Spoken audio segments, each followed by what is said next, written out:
si une partie de l'insurrection, si une poignée de partisans a pu se rendre maître de la capitale face à un gouvernement provisoire que plus personne ne soutient, le soulèvement doit maintenant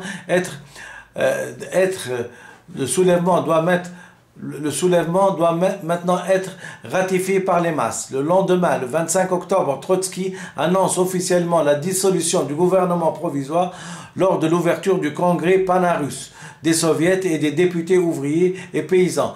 562 députés étaient présents, dont 382 bolcheviks et 70 SR de gauche.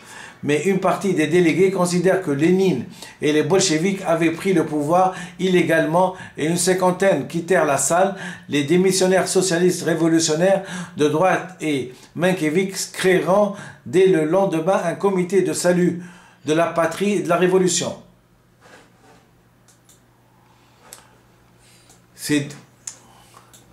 Ces défections furent accompagnées de cette résolution improvisée de Léon Trotsky. Le deuxième congrès doit constater que le départ des Menkeviks et des SR est une tentative criminelle et sans espoir de briser la représentativité de cette assemblée au moment où les masses s'efforcent de défendre la révolution contre les attaques de la contre-révolution. Le jour avant, les soviets ratifient la constitution d'un conseil des commissaires du peuple, intégralement constitué de bolcheviks comme base de nouveau gouvernement, en attendant la convocation d'une assemblée constituante.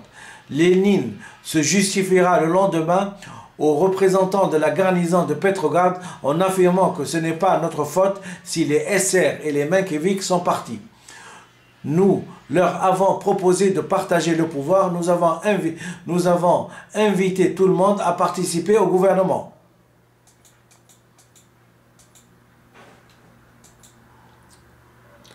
Le comité militaire révolutionnaire de Petrograd annonce la déposition du gouvernement provisoire.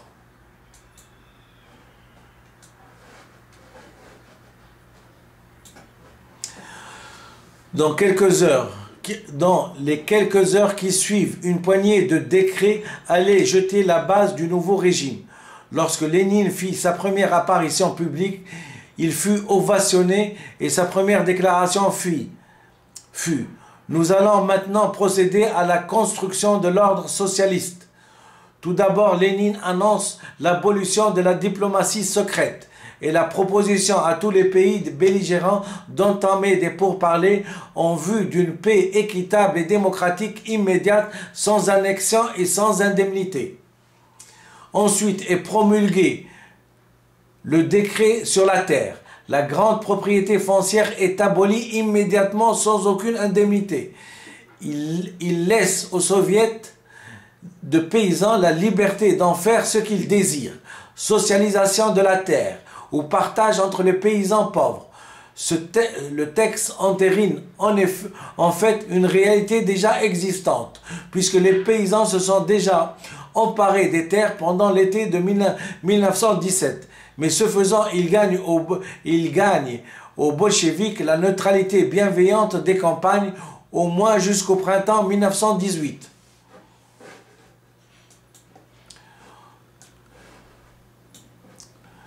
Enfin, un nouveau gouvernement baptisé Conseil des commissaires du peuple est nommé. D'autres mesures suivront, comme une nouvelle abolition de la peine de mort, malgré la réticence de Lénine qu'il a jugée indispensable.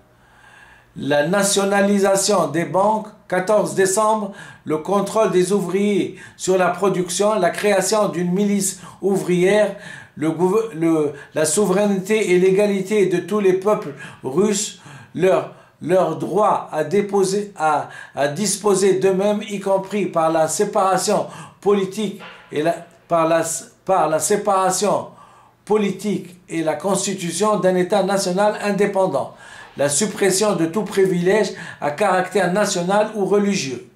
La réussite d'octobre achèvera dans l'immédiat certaines prémices de la révolution russe née en février en prenant en 33 heures de mesures que le gouvernement provisoire n'avait pas pris en 8 heures, en 8 mois d'existence.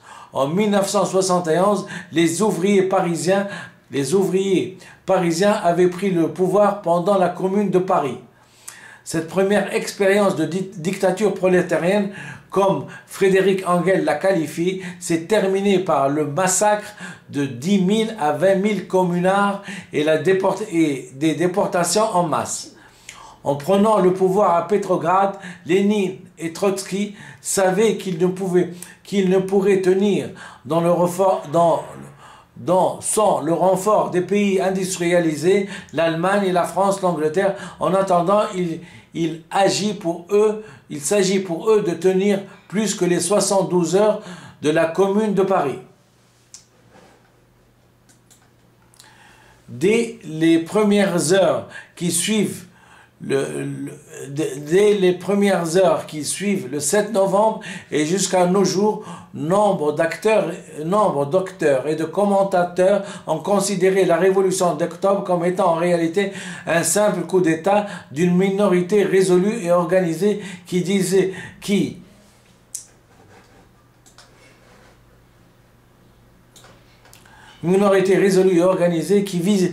visait à donner tout le pouvoir aux bolcheviks et non aux soviets. L'humanité principale quotidien socialiste français titre ainsi le 9 sur le coup d'État en Russie qui vient d'amener Lénine et les marxistes au pouvoir.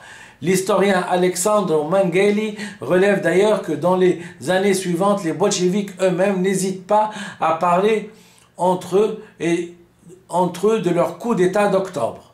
Dans son autobiographie, Trotsky utilise indifféremment les termes insurrection, conquête du pouvoir et coup d'État. Les communistes allemandes, Rosa Luxembourg, parle elle aussi de coup d'État d'octobre. La nature d'octobre, la révolution, coup d'État et révolution. Marc Ferrero considère qu'octobre est à la fois techniquement un putsch, mais qui ne s'explique pas dans le contexte d'ébullition révolutionnaire générale dans tout le pays et dans toute la société. Les forces populaires ont apporté un soutien au moins tacite à l'entreprise bolchevique face à un gouvernement discrédité et déjà impuissant. Aux militants révolutionnaires de 1917, octobre apparu comme un coup d'État contre la démocratie, comme une sorte de putsch accompli par une minorité qui sut prendre le pouvoir et le garder.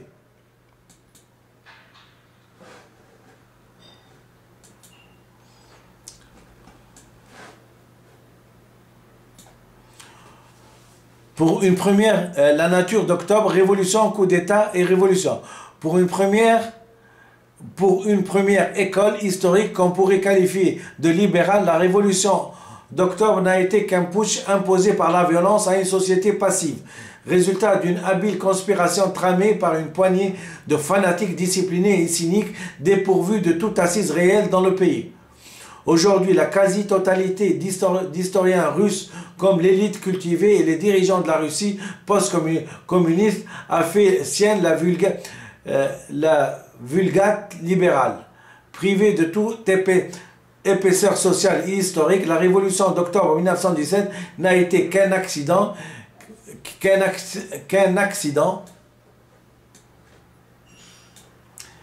qui a détourné de son cours naturel la Russie pré-révolutionnaire en une Russie riche, laborieuse et en bonne voie vers la démocratie.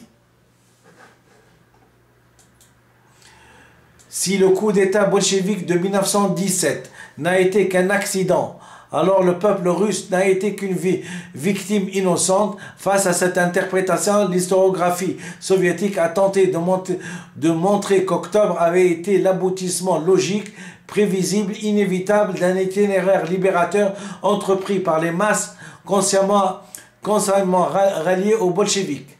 Rappelant la vulgate libérale comme la vulgate marxisante, un troisième courant historiographique s'est efforcé de déidéologiser l'histoire, de comprendre comment l'écrivait Marco Ferro, que l'insurrection d'octobre 1917 ait pu être à la fois un mouvement de masse et que seul un petit nombre y ait participé. C'est pourquoi, selon l'historien, loin des simplicismes libéraux ou marxistes, la révolution d'octobre 1917 nous apparaît comme la convergence momentanée de deux mouvements, une prise du pouvoir politique, fruit d'une minutieuse préparation insurrectionnelle par un parti qui se distingue radicalement par ses pratiques, son organisation et son idéologie de tous les autres acteurs de la révolution. Une vaste révolution sociale, multiforme et autonome, une immense jacquerie paysanne d'abord.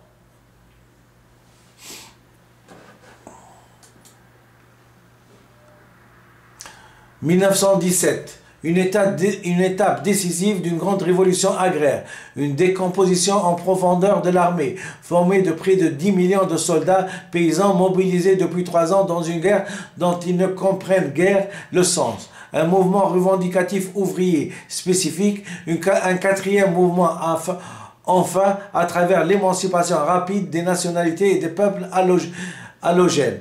Chacun de ces mouvements a sa propre temporalité, sa dynamique interne, ses aspirations spécifiques qui ne sauraient évidemment être réduites ni au slogan bolchevique ni à l'action politique de ce parti.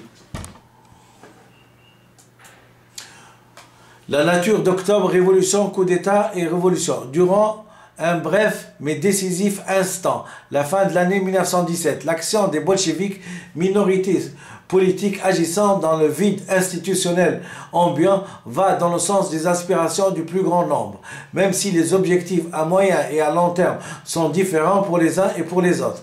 Selon sa conclusion, en octobre 1917, momentanément, coup d'État politique et révolution sociale se télescopent avant de diverger vers les décennies de dictature. Les débuts du régime bolchevique. En prenant le pouvoir à Petrograd, Lénine et Trotsky n'ont nullement l'intention de construire le socialisme dans la seule Russie, sous-développée et arriérée, mais ils espèrent dès la première victoire ouvrière d'une série de révolutions dans les pays industrialisés d'Europe qui seuls permettent à la révolution de tenir. Ils misent en particulier sur l'Allemagne, première puissance industrielle du continent et foyer de mouvements ouvriers les plus forts et les plus anciens organisés du monde. Trotsky a déclaré au Congrès des Soviets qui approuve l'insurrection, ou bien la révolution russe soulèvera le tourbillon de la lutte en Occident, ou bien les capitalistes de tous les pays étoufferont notre révolution. Mais ce n'est qu'un an plus tard, toutefois, qu'une vague de révolution éclate en Allemagne, révolution allemande de novembre 1918 à 1917, ou en Hongrie, où une république des conseils voit le jour pour 133 jours dirigée par Béla Kun.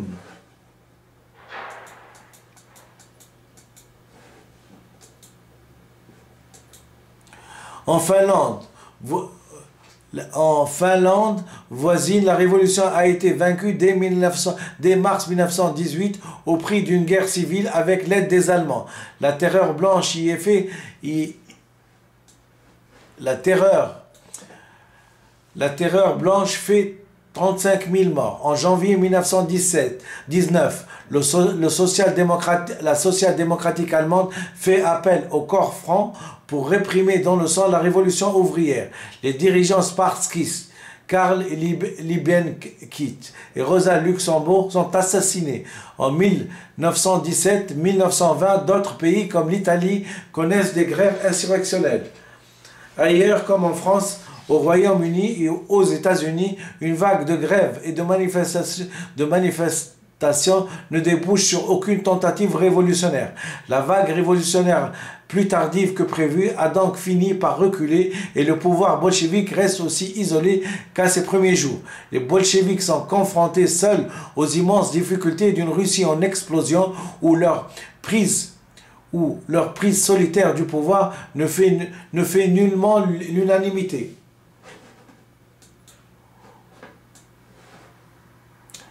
La Première Guerre mondiale, la situation économique au lendemain de la Révolution. La Première Guerre mondiale a saigné la Russie et l'a privée d'une grande part de ses approvisionnements. Dans les campagnes, n'ayant plus de biens de consommation à acheter contre les grains, les paysans ont déjà cessé de ravitailler les villes avant même la révolte de février. Déjà, le gouvernement provisoire de Kerensky avait dû procéder à des réquisitions forcées des stocks de nourriture afin de nourrir les villes où la famine guettait. En arrivant au pouvoir, les bolcheviks tentent de renoncer à ces pratiques impopulaires, mais devant l'aggravation de la situation sanitaire et économique, ils devront y recourir. La production industrielle a été minée par la guerre, les grèves et les fermetures patronales. Avant même l'arrivée du pouvoir des bolcheviks, elle a déjà chuté des 3/4. La situation économique ne s'est évidemment pas améliorée par l'occupation de la riche Ukraine par les troupes allemandes, ni par l'embargo sur la Russie décrété en 1918 par les principales puissances États-Unis, Grande-Bretagne, France, Allemagne, Japon, ni par les débuts de la guerre civile. De surcroît, Lénine et Trotsky, fascinés par le dirigisme économique militarisé mis en place par l'état-major prussien en Allemagne, veulent remettre les ouvriers au travail selon des méthodes similaires, afin de pouvoir tenir le choc face à la future contre-révolution. Or, beaucoup de travailleurs n'ont nullement envie de renoncer à leur conquête et de revenir aux efforts énormes et à l'autoritarisme exigé par la guerre totale. La coercition à leur encontre devient très vite inévitable. La situation se dégage donc brutalement, provoquant en quelques mois une quasi-disparition de toute activité économique dans le pays. En janvier 1918, la ration de blé moyen dans les grandes villes tombe à 3 livres par mois. Des entreprises doivent fermer, les ouvriers ne trouvent plus de quoi se nourrir, des bandes de pillards parcourent les campagnes à la recherche de nourriture, des détachements de déserteurs se heurtent à l'armée.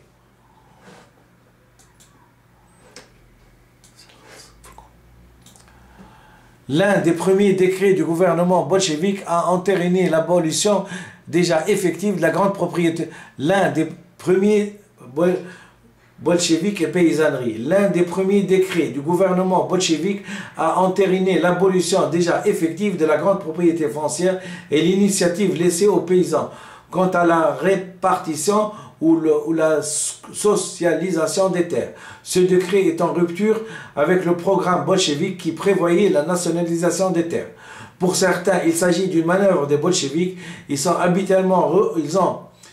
ont habituellement repris depuis plusieurs mois le programme des SR, que ces derniers ont été incapables de mettre en œuvre. Il marque aussi un malentendu entre les bolcheviks et les paysans. Les premiers visent à terme au collectivisme intégral, le second à l'extension de la multiplication de la petite propriété. Il marque aussi un malentendu entre les bolcheviks et les paysans. Les premiers visent à terme au collectivisme intégral, les seconds à l'extension de la multiplication de la petite propriété. Mais de ce fait, les paysans ne sont que conjoncturellement séduits par... Mais de ce fait, les paysans ne sont que conjoncturellement séduits par le parti de Lénine, qui reste avant tout collectiviste, urbain et ouvriériste. De leur côté, les bolcheviks se déclarent toujours partisans de la nationalisation, mais reconnaissent n'avoir ni le désir ni les moyens de l'imposer aux paysans. Lénine écrit.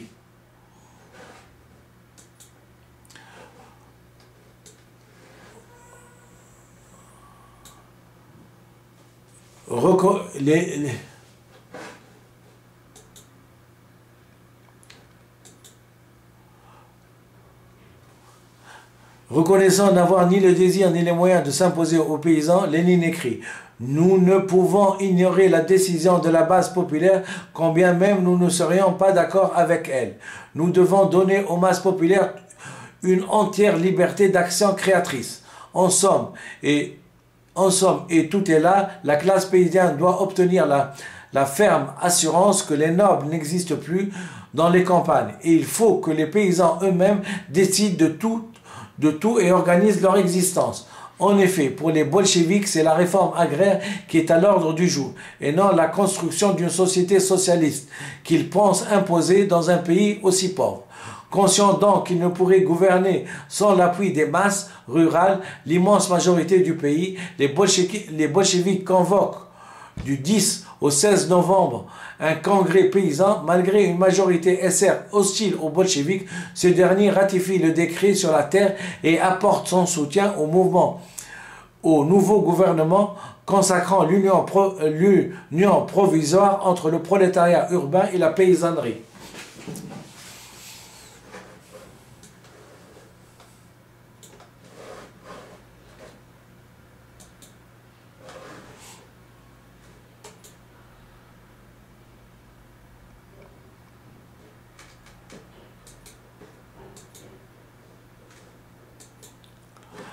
Ainsi, dans les quelques mois très difficiles qui précèdent le traité de Brest-Litovsk, le nouveau pouvoir a réussi à éviter le danger de s'aliéner de surcroît les masses rurales, alors qu'il est déjà confronté à l'hostilité des tsaristes, des libéraux et d'une majeure partie des formations socialistes. Mais il hérite du problème catastrophique du ravitaillement des villes qui a déjà fait tomber Nicolas II et Kerensky. La nécessité de procéder à des réquisitions de céréales, s'il veut survivre, porte en elle des germes d'un grave conflit avec la paysannerie. Les soviets organisent donc dès le printemps 1918 des détachements d'ouvriers chargés de procéder à des réquisitions dans les campagnes. La violence fréquente de leur méthode et celle de la résistance paysanne entraîne à leur tour une chute notable de la production agricole. Ultérieurement, les Blancs, bien que proclamant la liberté d'échange, seront aussi contraints de recourir aux réquisitions forcées. Si la révolution fut un succès à Petrograd, la tentative de prendre Moscou du 28 octobre 2 novembre rencontrera de violentes résistances. Les bolcheviks occupent le Kremlin, mais la direction locale de leur parti hésite et signe une trêve avec les autorités SR de la ville avant d'évacuer le bâtiment. Les troupes gouvernementales en profitent alors pour abattre à la mitrailleuse 300 gardes rouges et ouvriers désarmés, sous les ordres du maire socialiste révolutionnaire Roudnev. Il faudra une semaine de combat acharné avant que les bolcheviks, conduits par le jeune Nicolas Boukharine, ne s'emparent finalement du Kremlin et prennent le contrôle de la ville. Leurs opposants SR et monarchistes ont mené une sanglante répression. Dès le 12 novembre, le nouveau pouvoir fait échec à une tentative de reconquête de Petrograd menée par Kerensky et les Cosaques du général Krasinov. De son côté, le grand quartier général, la Stavka de l'armée russe, annonce le 31 octobre sa volonté de marcher sur Petrograd afin d'y rétablir l'ordre. Rejoint par les chefs du parti SR, Tchernev et Gotz, mais abandonne par ses troupes, l'état-major doit fuir dès le 18 novembre. Dans la semaine qui suit, des milliers de junkers et d'officiers, dont Kornilov, évadés, rejoignent la région du Don. Armée volontaire y est montée par le général tsariste Alexiev. Elle réprime dans le sang le soulèvement ouvrier à Rostov sur le Don et Tangogov le 26 novembre et 2 janvier, mais est disloqué par la guérilla des gardes rouges, venus en renfort des deux capitales. Apprenant la déroute des Blancs, Lénine croit pouvoir s'exclamer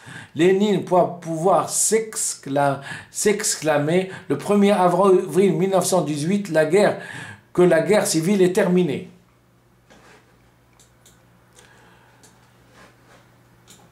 D'autres combats sont menés par le Kouben, où le pouvoir des soviets s'installe provisoirement à Ekatérinodar.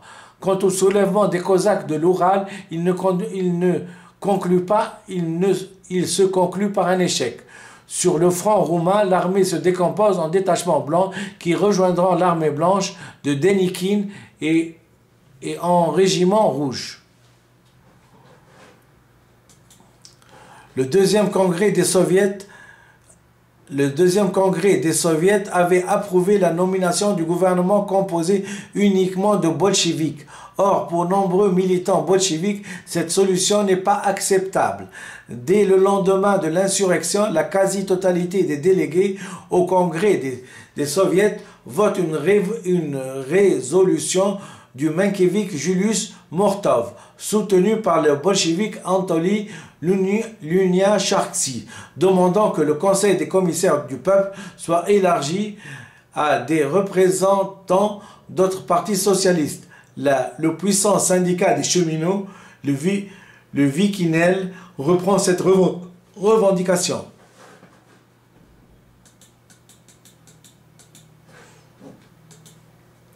Le problème de la coalition.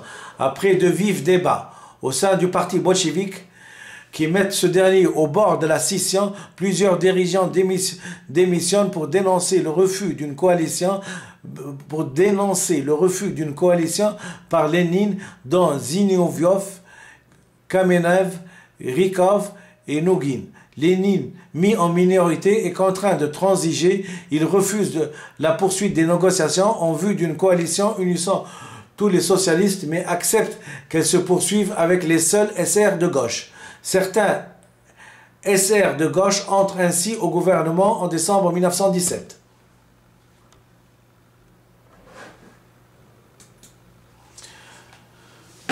Leurs avis sur les premiers jours suivant le changement du pouvoir d'octobre sont partagés. Pour certains, il s'agit dès le début d'une dictature. Maxime Gorky écrit le 7 décembre 1917. Les bolcheviks ont placé le congrès des soviets devant le fait accompli de la prise du pouvoir par eux-mêmes, non pas par les soviets.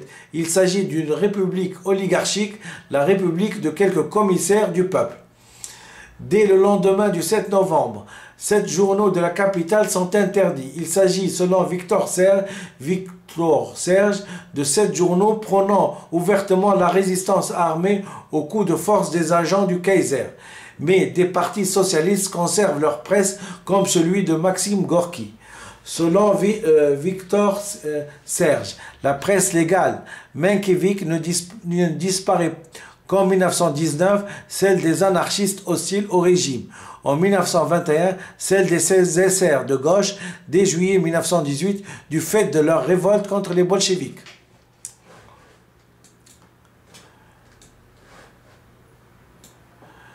Mais les premiers jours d'un nouvel État. Mais les bolcheviks, c'était avant qu'ils prennent le pouvoir, prononcé pour la liberté de la presse, y compris Lénine.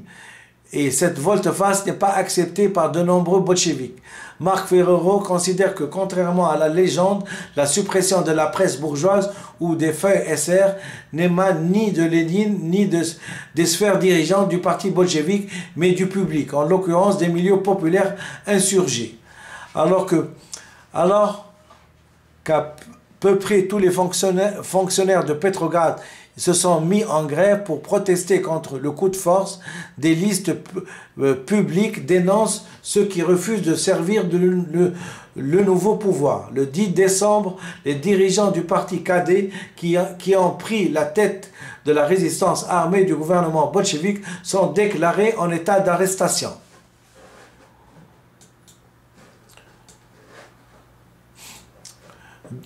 Les premiers jours du nouvel État. D'autres estiment que c'est surtout la clémence qui marque les premiers temps du régime soviétique.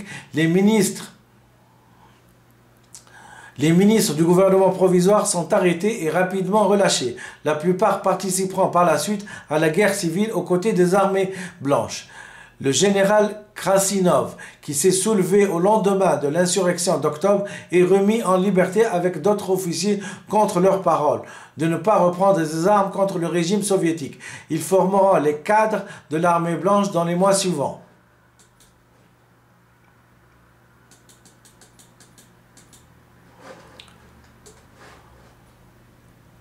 Pour Nicolas Wirth, le nouveau pouvoir entreprend une reconstruction autoritaire de l'État au détriment des insurrections de contre-révolution nées auparavant de la société civile. Comités d'usines, coopératives, syndicats ou soviets sont déjà noyautés, subordonnés ou transformés en coquilles. En quelques semaines, fin octobre 1917, janvier 1918, le pouvoir par en bas, le pouvoir des soviets qui s'était développé du février à octobre 1917 se transforme en un pouvoir par en haut à l'issue des procédures de dessaisissement bureaucratique ou autoritaire. Le pouvoir passe de la société à l'État et dans l'État au parti bolchevique.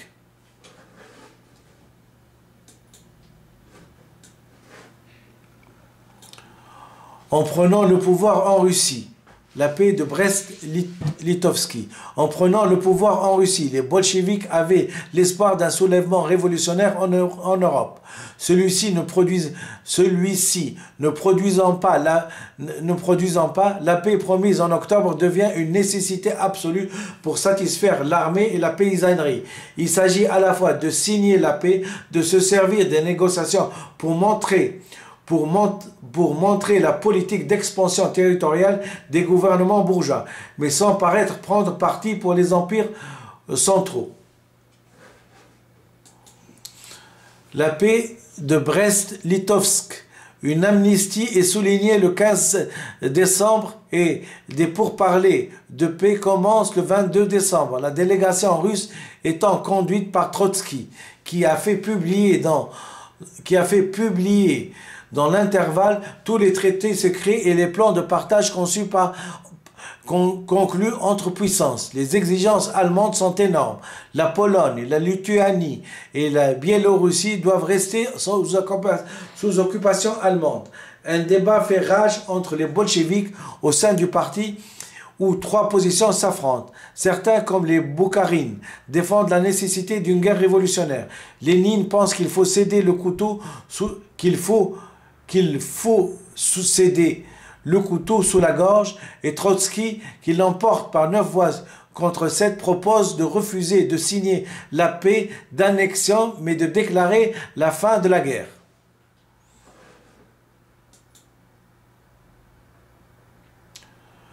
En réaction, l'armée allemande lance une offensive le 17 janvier qui avance rapidement en Ukraine. La position de Lénine pour la signature immédiate de la paix l'emporte. Alors le 18 janvier,